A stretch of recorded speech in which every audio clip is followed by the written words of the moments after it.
जय भीम जय भारत साथियों। कल अमृतसर पंजाब में जो घटना हुई है बहुत निंदनीय है और दंडनीय भी है।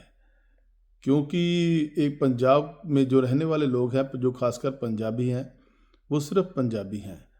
उन्होंने कभी नहीं देखा कि यहाँ पर सिख या मुस्लिम या हिंदू या ईसाई अलग अलग हैं। हाँ, धर्म इनके अलग हो सकते हैं, लेकिन ये सभी पंजाबी हैं, पंजाब के बेटे हैं। तो मेरे हिसाब से ये एजेंसियों का काम है। उन्होंने पंजाब की एकता और अखंडता को ख़त्म करने की एक बड़ी साजिश है ये। तो हमें उनकी साजिश का मुंह तोड़ जवाब देना पड़ेगा। और ये जो लोग हैं जो चाहते हैं कि इनकी जो एकता और अखंडता ख़त्म हो जाए, ये आपस में लड़ना शुरू हो जाए, ऐसा नहीं हो सकता। तो उनको ये हमारा चैलेंज है कि आप ऐसा करके तो देखिए। तो ऐसे जूते मारेंगे आपके सर पर कि आपकी पुश्तें याद करेगी। तो अगली बात, जो सेकंड मेरी बात है, कि मैं हाथ जोड़कर सभी से बेनती करता हूँ कि जो घरों में बातें होती हैं ना, वो अपने महान योद्धाओं के बारे में अच्छी अच्छी बातें किया करो। क्योंकि मुझे भी ऐसा लगता है कि वो जो लड़का है जिसने ये घटना को अंजाम दिया है, मेरे हिसाब से 21-22 साल का है। तो भ्रमित हो गया है लड़का। और मेरे हिसाब से घर में ही ऐसी बातें होती हैं कि इन्होंने ये कर दिया, वो कर दिया, और पता किसी को कुछ नहीं होता, किसी ने पढ़ा नहीं होता। ये अनपढ़ता वाली बात है, और किसी ने पढ़ा नहीं है अम्बेडकर साहिब को। अगर कोई अम्बेडकर साहिब को अच्छी तरह तरह ना पढ़ लेगा और उसको विचारेगा, तो पता लगेगा कि उन्होंने सिर्फ दलितों के लिए या पिछड़ियों के लिए, जातियों के लिए कुछ नहीं किया, सभी के लिए कुछ किया है।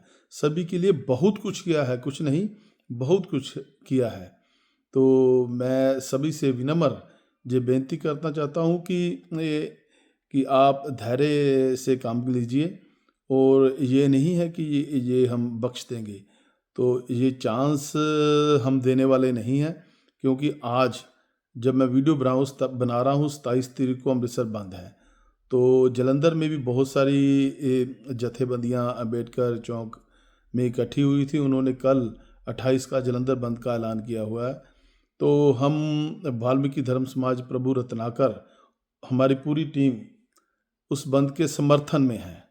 और हम चाहते हैं कि जलंधर वासी इसको समझे, हमारी भावनाओं को समझे, और पूर्णतः जलंधर बंद रखें।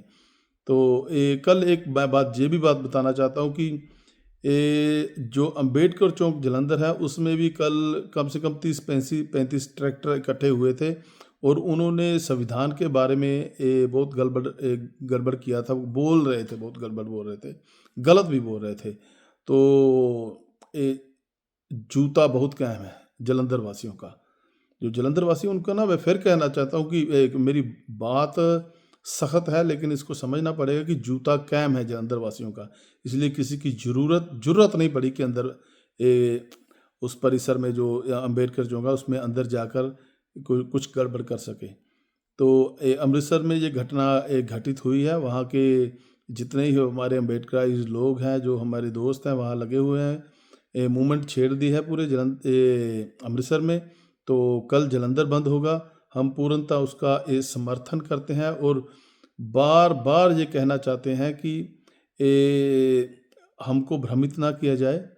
क्योंकि भ्रमित तो हम होंगे नहीं, लेकिन ये भी बात नहीं है कि हम चुप करके घर में बैठ जाएंगे और अपने रहबर जो जो हमारे रहबर हैं, मैं रहबर कहता हूँ अंबेडकर साहब को।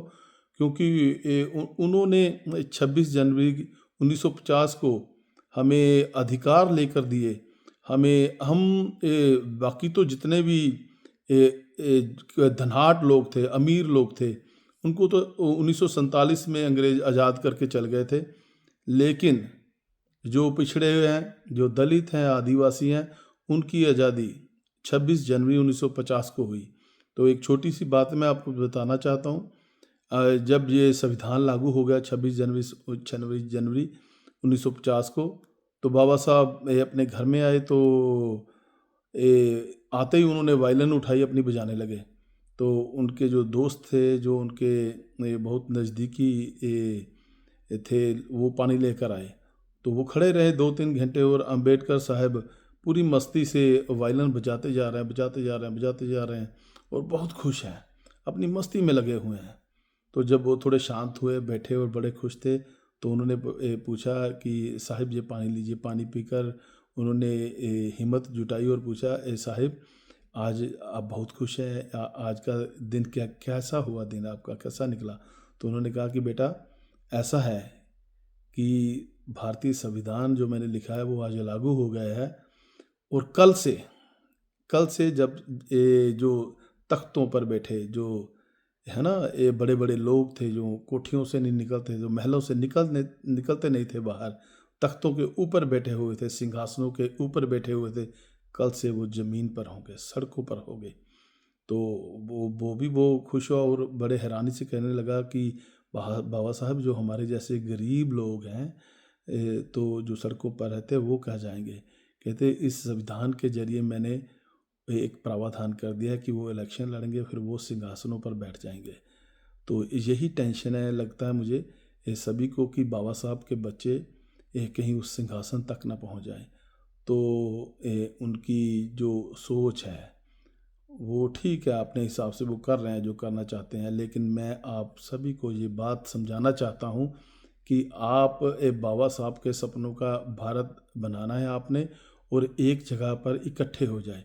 जब तक आप इकट्ठे नहीं होंगे तब तक ये लोग जो भारतीय एजेंसियां कह सकता हूँ, क्योंकि एजेंसियां वो सरकारों के साथ ही चलती हैं, जैसा सरकारें कहती हैं वैसा ही करती हैं।